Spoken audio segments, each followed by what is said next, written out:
The engine sputtered and died with a final, pathetic cough, leaving me stranded on a desolate dirt road, cutting through the dense forests of rural Montana. Panic surged through me as I stepped out of the rental car, the biting autumn wind whipping through my thin jacket, and realized my phone had no signal. Not a single bar in this godforsaken wilderness. I had driven out here to escape the suffocating chaos of New York City. But now, as the sun dipped low behind the towering pines, I wondered if this impulsive road trip would be my undoing. I paced around the car, kicking at the gravel in frustration. My name is Alex Rivera, a 28-year-old graphic designer who'd just been dumped by his boyfriend of 3 years in the most humiliating way possible, over a text message while I was at work. The betrayal stung like an open wound, driving me to pack a bag and hit the road without a real plan. Now, here I was, miles from the nearest town, with night falling fast and the temperature dropping. I tried the engine again, but it only clicked uselessly. "Great," I muttered, my voice echoing faintly in the empty woods. Desperation clawed at me. I wasn't equipped for this. No survival skills, no supplies beyond a half-empty water bottle and a granola bar. As darkness enveloped the forest, strange sounds emerged. Rustling leaves, distant howls that made my skin crawl. I huddled in the car, locking the doors, my mind racing with worst-case scenarios. Bears? Wolves? Or worse, getting lost if I tried to walk for help. Hours ticked by, or what felt like hours, until headlights pierced the night. A truck rumbled up, its beams blinding me momentarily. The door creaked open, and a tall figure stepped out, silhouetted against the lights. "You all right there?" A deep, gravelly voice called out. I cracked my window, peering at the man approaching. He was broad-shouldered, wearing a worn flannel shirt and hunting boots, a rifle slung over his shoulder. "Car trouble?" "Yeah," I replied, my voice shaky. "It just died. No signal, no nothing." He nodded, shining a flashlight under the hood. "Looks like the alternator's shot. I'm Jake Harlan, live a few miles up the trail. I can tow you to my place. Fix it in the morning." Relief washed over me, mixed with a wary caution. Strangers in the middle of nowhere. Every horror movie I'd ever seen flashed through my mind. But what choice did I have? "Thanks, man.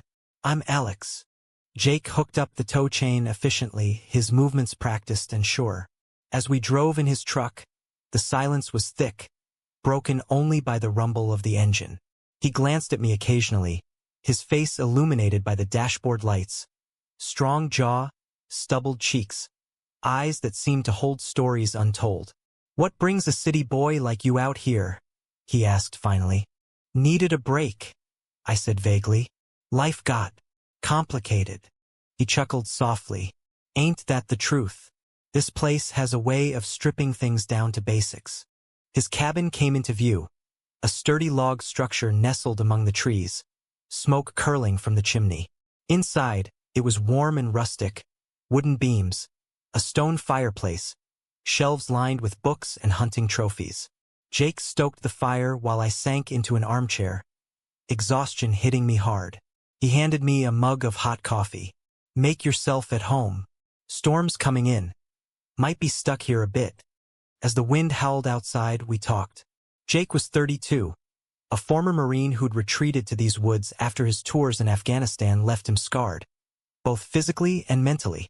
He hunted for sustenance, lived off the grid mostly, avoiding the world that had chewed him up. I shared bits of my story. The breakup, the grind of city life, the loneliness that had become my constant companion. There was an ease to our conversation, a connection sparking in the firelight. The next morning, Jake worked on my car in the crisp air. I watched him, admiring the way his muscles flexed under his shirt, the concentration on his face. "You know," he said, wiping grease from his hands, "folks around here don't take kindly to outsiders, but you seem all right." By afternoon, the car was running, but the storm had dumped snow, blocking the roads. "Looks like you're my guest a while longer," Jake said with a grin that made my stomach flip unexpectedly. Days blurred into a routine. I helped with chores, chopping wood, cooking simple meals. Jake taught me to track deer trails, to read the weather in the sky. In the evenings, we'd sit by the fire sharing stories. He opened up about his PTSD, the nightmares that woke him screaming. I confessed my fears of never finding real love, of being perpetually alone in a world that moved too fast. One night, as snow fell softly outside, Jake's hand brushed mine while passing a book. The touch lingered, electric. Our eyes met and something shifted. "Alex," he whispered, his voice rough with emotion. "I didn't expect this. Neither had I. But in that isolated cabin, away from judgments and expectations, a bond formed, tentative, profound, and undeniably romantic. Yet, doubts crept in. Jake had mentioned a conservative family back in town, a community where being gay was whispered about like a curse. And me? I had a life in New York, friends, a career. How could this work? The conflict simmered beneath our growing affection, threatening to erupt. As the snow melted and roads cleared, the reality of leaving loomed like a shadow over our fragile paradise. Jake and I had crossed an invisible line that night by the fire. A gentle kiss that spoke volumes without words, filled with the desperation of two souls finding solace in each other. But morning brought clarity, or perhaps confusion. "This changes things," Jake said over breakfast, his eyes avoiding mine. I nodded, stirring my oatmeal absent-mindedly. "Yeah, but for the better, right?" He sighed, running a hand through his dark hair. "Out here it's easy, no one to judge. But the world ain't like that." His words hung heavy. I knew he was right. Back in New York, I'd faced my share of prejudice, subtle digs from colleagues, outright rejection from family when I came out at 19. My parents, strict Catholics, had barely spoken to me since. But Jake's world was different. Small-town Montana, where trucks flew Confederate flags and church was mandatory. He'd never come out. Hell, he admitted he'd buried those feelings deep after the military's don't ask, don't tell era. "I enlisted to prove I was a man," he confessed one afternoon while we hiked a trail. "Thought it would fix me. But war broke me instead." My heart ached for him. "You're not broken, Jake. You're human." He stopped, turning to face me, the forest alive around us with bird calls and rustling leaves. "With you, I feel whole. But what happens when you leave?" The question pierced me. I didn't have an answer. Instead, I pulled him close, our embrace a silent promise amid the uncertainty. Days turned into a week, the car fixed but unspoken agreement keeping me there. We explored the woods, Jake showing me hidden spots, a crystal-clear stream where he fished, a meadow bursting with wildflowers. In those moments, laughter came easy, affection natural. But tension built. Phone signal returned sporadically, and messages from friends piled up. "Where are you? Everything okay?" One evening, Jake's brother, Tom, showed up unannounced. A burly man with a booming voice, he clapped Jake on the back. "Heard you had a stray city slicker here. Thought I'd check in." Tom's eyes narrowed when he saw me, suspicion flickering.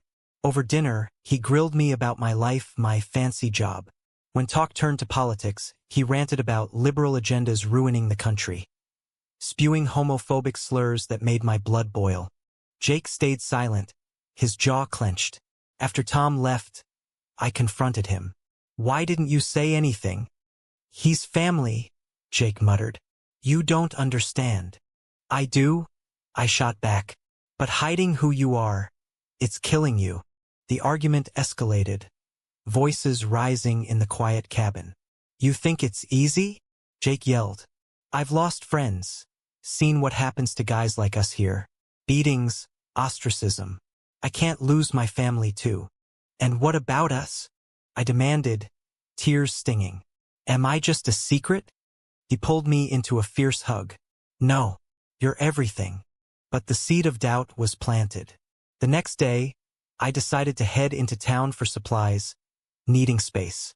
The small community was a time warp. Diner with checkered tablecloths, locals eyeing me warily. At the general store, whispers followed. "That's the guy staying with Harlan. Wonder what they're up to." A grizzled old man at the counter leaned in. "Watch yourself, boy. Folks here value tradition." The words chilled me. Back at the cabin, I told Jake. He paced, frustration evident. See? This is why I stay out here. Our relationship deepened amid the turmoil. Stolen moments of tenderness. Cooking together, reading by the fire, contrasted with heated debates about identity, society, choice. Jake shared stories of a high school crush he'd never pursued, the fear that had shaped his life. I opened up about my ex, how his infidelity shattered my trust. One night, under a starlit sky, we lay on a blanket outside. I love you, Alex, Jake whispered, his voice breaking. I love you too, I replied. But the words felt bittersweet, laced with impending loss. As roads fully cleared, the inevitable approached. Stay, Jake pleaded one morning. I can't abandon my life, I said, torn. Come with me. He laughed bitterly. To the city? I'd be lost. The stalemate fueled more arguments, exposing raw vulnerabilities. Jake's PTSD flared. A nightmare where he relived combat, waking in sweat, pushing me away. You deserve better, he said. No, I insisted. We fight through this. But external pressures mounted. Tom called, inviting Jake to a family gathering. Bring your friend if you want, he said casually. But Jake knew better. The family gathering loomed like a storm cloud, forcing decisions we'd avoided. Jake agonized over it, pacing the cabin floorboards that creaked under his weight. If I go alone, it'll raise questions. If I bring you, God knows. Let's face it together, I urged, gripping his hands. Show them we're real. He pulled away, eyes haunted. You don't get it, Alex. My dad's a preacher. Fire and brimstone type. Mom's fragile after her stroke. Tom? He's got kids. Worries about influences. The weight of his words crushed me. In New York, I'd marched in pride parades, surrounded by acceptance. But here, love like ours was a battlefield. Still, I pushed. Hiding won't change anything. Maybe they'll surprise you. Reluctantly, Jake agreed. The drive to his parents' ranch was tense, silence thick with unspoken fears. The house was modest, yard dotted with rusted farm equipment. Inside, the air smelled of pot roast and piety. Crosses on walls, Bible verses framed. Jakey! His mom exclaimed, hugging him frail but warm. Dad nodded sternly, eyes appraising me. Tom and his wife, Sarah, with their 2 kids, completed the scene. Dinner started cordially, talk of weather and hunting. But Tom steered to current events. Heard about that gay marriage nonsense in the news. Abomination, if you ask me. Jake's fork clattered. I felt his leg tense under the table. Tom, he warned lowly. What? Just saying. Kids these days need proper role models. Sarah chimed in, Amen. Family values matter. Jake's face reddened. Enough. The room fell silent. Dad cleared his throat. Something on your mind, son? Jake glanced at me, drawing strength. Yeah, Alex isn't just a friend. He's more. Gasps echoed. Mom's hand flew to her mouth. Jacob Harlan, what are you saying? I'm gay, Mom, and I love him. Chaos erupted. Dad thundered Bible quotes, calling it sin. Tom accused me of corrupting Jake. Sarah hustled the kids out. This is because of the war, Dad insisted. You need help. Jake stood firm. No, Dad. This is me. Always has been. We left amid tears and shouts, the door slamming behind us. In the truck, Jake sobbed, great, heaving cries that broke my heart. I lost them, he whispered. Not forever, I said, though doubt gnawed. Give them time. Back at the cabin, the fallout hit hard. Jake withdrew, spending hours in the woods alone. I felt guilty, wondering if I'd pushed too far. Calls from my friends urged return. Come home, Alex. This sounds dangerous. But love anchored me. We reconciled in quiet moments. Jake apologizing for pulling away, me vowing support. Yet, society intruded. Rumors spread in town. Jake's hunting buddies distanced themselves. One night, eggs splattered the cabin windows, slurs painted on the door. Who did this? I demanded, scrubbing furiously. Doesn't matter, Jake said wearily. This is the price. Anger boiled. We can't let them win. He shook his head. Maybe it's a sign. You should go back to New York. The suggestion stung. Without you, I can't leave this life, Alex. And you can't stay. Arguments intensified, love clashing with reality. Jake's PTSD worsened, triggered by stress. I'd hold him through nightmares, whispering assurances, but exhaustion set in. A turning point came when Tom showed up again. Alone. We need to talk, he said gruffly. Inside, he faced Jake. Dad's furious. Mom's heartbroken. But I saw how you looked at him. Reminded me of how I look at Sarah. Jake's eyes widened. You accept this? Not yet, Tom admitted. But you're my brother. Give us time. It was a crack in the armor, a glimmer of hope. Jake hugged him, tears flowing. For the first time, possibility bloomed. Emboldened, we planned. I'd extend my stay. Jake would visit New York. Compromise seemed feasible. But fate intervened. A hunting accident. Jake twisted his ankle badly on a trail. Rushed to the local hospital, whispers followed. A nurse, an old family friend, pulled Jake aside. Be careful, dear. Not everyone's as understanding. The incident highlighted vulnerabilities. In recovery, Jake reflected. I want a life with you, Alex. But how? We build it, I said. One step at a time. Our bond strengthened through adversity. Emotions raw and real. Love wasn't easy. It was a choice daily. With Jake's ankle healing slowly, our world shrank to the cabin. A cocoon of intimacy amid external storms. Mornings brought coffee shared in bed. Discussions deep into philosophy and dreams. I always wanted to write, Jake confessed, bandaged foot propped up. Stories from the war, but honest ones. Do it, I encouraged. I'll design the cover. Laughter lightened the air, but undercurrents of conflict persisted. My boss emailed, demanding return or risk my job. I can't lose everything, I told Jake. He nodded solemnly. I know, but losing you. The dilemma tore at us. Nights grew passionate in emotion, debates fierce. Society's changing, I argued. Even here. Not fast enough, he countered. Look at the vandalism. We reported it to the sheriff, a grizzled veteran who knew Jake from service. Hate crimes are tricky, he said. No proof. Frustration mounted. Community backlash intensified. Jake's supply runs met with cold shoulders. Prices hiked subtly. One day, a former buddy confronted him at the diner. Heard you're one of them now. Shame. Jake's fists clenched. Mind your business, Earl. Back home, he vented. This is what I feared. I held him. We're stronger together. A breakthrough came via unexpected ally. Jake's mom called. I don't understand, she said tearfully. But I miss my son. Jake wept after hanging up.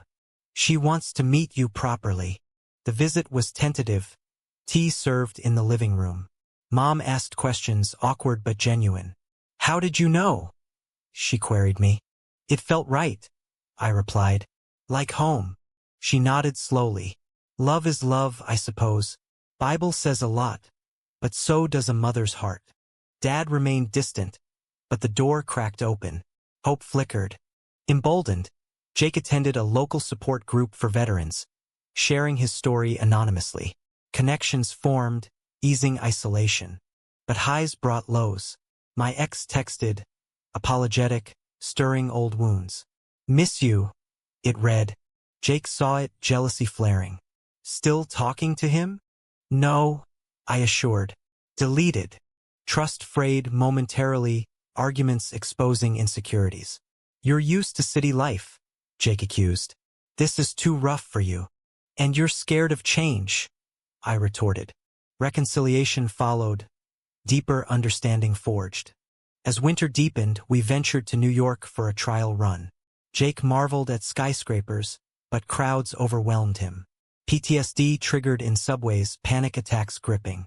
This is your world, he said in my apartment. I feel like an outsider. Friends welcomed him warmly, but cultural clashes arose. At a dinner, talk of politics clashed with Jake's rural views. Guns save lives out there, he defended. Eyes rolled subtly. I mediated, but tension simmered. Back in Montana, roles reversed. I struggled with isolation, missing vibrancy. The push-pull created drama, choices weighing heavy. We can't have both worlds, Jake said one night, stars above. Then we create our own, I proposed. Maybe move to a smaller city, compromise. He considered. Bozeman? Closer to family, but progressive enough. The idea sparked excitement. Plans formed, Jake selling hunts, me freelancing remotely. But society intruded again. A local news story broke. Anti-LGBTQ bill proposed in state legislature. Protests erupted. We joined a rally in town, signs high. Tom showed, surprising us. For you, bro. Unity bloomed, but opposition heckled. Go back to the city, shouts rang. Adrenaline surged. Jake shielded me from a thrown bottle. This is our home too. The event galvanized us, but risks highlighted. Worth it? I asked later, bandaging a cut. For us? Yes. Emotions peaked as decisions loomed. Love tested limits, forcing growth. Finally, we chose, relocate to Bozeman, bridge worlds. Packing the cabin was bittersweet. End of an era, Jake mused. Beginning of ours, I countered. Family thawed slowly. Friends adapted. Society's conflicts persisted, but our bond endured. Settling into Bozeman felt like breathing fresh air. A mid-sized town with mountains hugging the horizon, progressive pockets amid conservative roots. Our new home was a cozy bungalow, space for Jake's writing desk and my design studio. This could work, he said, unpacking boxes, a tentative smile breaking through. But transitions weren't seamless. Jake's PTSD lingered, therapy sessions a weekly ritual. Talking helps, he admitted after one. But scars run deep. I supported, but my own adjustments strained, freelance work sporadic, city friends distant. Loneliness crept in during Jake's hunting trips. Miss the buzz? He asked perceptively. Sometimes, I confessed. But I miss you more when you're gone. Affection bridged gaps, but arguments flared over trivialities, masking deeper fears. You're regretting this, Jake accused during one heated exchange. No, I insisted. Just adapting. Reconciliation always followed. Love's resilience shining. Family dynamics evolved. Mom visited often, baking pies and asking about our days. Proud of you boys, she'd say, hugging us both. Dad thawed gradually, attending a barbecue awkwardly. Still praying for you, he grumbled, but stayed. Tom's family integrated us. Nieces and nephews calling me Uncle Alex. Warming hearts. Yet, societal clashes persisted. At a community event, a neighbor sneered, "Don't need your kind influencing kids." Jake stood tall. My kind served this country. What's your excuse? The confrontation escalated, words sharp as knives. Supportive voices joined, but division clear. Professionally, Jake's memoir gained traction, a small publisher interested. Your story matters, the editor said. My designs flourished, clients appreciating rural inspiration. But a major conflict arose. Jake's old military buddy, Mike, visited. Unaware of our relationship, he spouted outdated views. Marriage is man and woman, he declared over beer. Jake challenged gently. Times change, Mike. Revelation followed, Mike storming out. Can't believe it. Loss stung, but Jake reflected. Better honest. The incident sparked broader discussions, online forums, local groups debating LGBTQ rights in rural America. Our story leaked via a blog post, anonymized but recognizable. Reactions mixed. Support letters, hate mail. One envelope contained threats, chilling us. Leave or else. Police investigated, community rallied. Not in our town, signs proclaimed. The ordeal tested us profoundly. Is this worth it? Jake whispered one sleepless night. Every bit, I affirmed. Because it's us. Climax built as legislature voted on the bill. We testified, voices steady amid jeers. Love doesn't harm, Jake stated. Hate does. The bill failed narrowly, victory sweet but Pyrrhic. Divides deepened. In aftermath, we recommitted, planning a quiet commitment ceremony. Friends and family attended, mom beaming, dad present if silent. Vows exchanged under Montana sky. Through storms and sun, I choose you. Honeymoon in the woods revisited our beginning, full circle. Yet questions lingered, society's acceptance uneven, personal sacrifices ongoing. As life stabilized, emotions reflected. Joy in partnership, sorrow for losses, hope for future. In the end, our love endured, a testament to resilience amid adversity. But was it right to upend lives for love, challenging norms that bind communities? Is it true that personal happiness should always supersede societal expectations?